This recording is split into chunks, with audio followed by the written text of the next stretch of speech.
Sa konteksto ng pananampalatayang Kristiyano, ang mga tupa ay kadalasang kumakatawan sa mga taong sumusunod kay Jesus at naglilingkod sa Kanya. Narito ang ilang dahilan kung bakit masasabi nating ang mga tupa sa ngayon ay ang mga taong naglilingkod at sumusunod kay Jesus. Una, pagsunod sa pastol, following the shepherd. Sa Biblia, si Jesus ay tinutukoy bilang ang mabuting pastol. Ang mga tupa ay sumusunod sa kanilang pastol at sa ganitong paraan, sumusunod sila sa pangunguna at gabay ni Jesus. Ang paglilingkod sa Kanya ay nagpapakita ng kanilang pagsunod at pagtitiwala. Pangalawa, paglilingkod sa Panginoon, serving the Lord. Ang paglilingkod sa Diyos ay isang mahalagang bahagi ng pananampalatayang Kristiyano.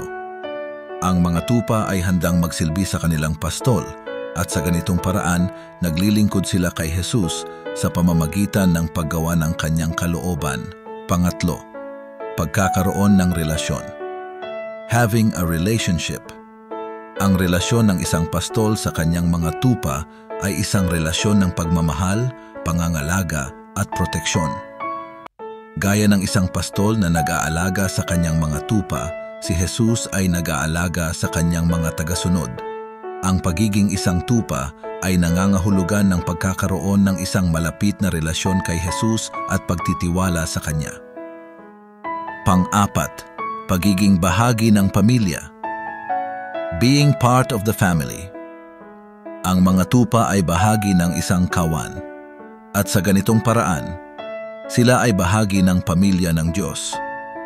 Ang pagiging isang tupa ay nagpapahiwatig ng pagkakaroon ng isang pakiramdam ng pagkakaisa at pakikipag-ugnayan sa iba pang mga Kristiyano.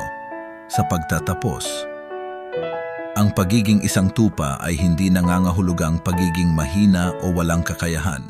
Sa halip, ito ay isang pagpapakita ng pagsunod, paglilingkod at pagtitiwala kay Jesus. Ang mga tupa ay malalakas at matatag, handang sundin ang kanilang pastol at maglingkod sa Kanya ng may buong puso.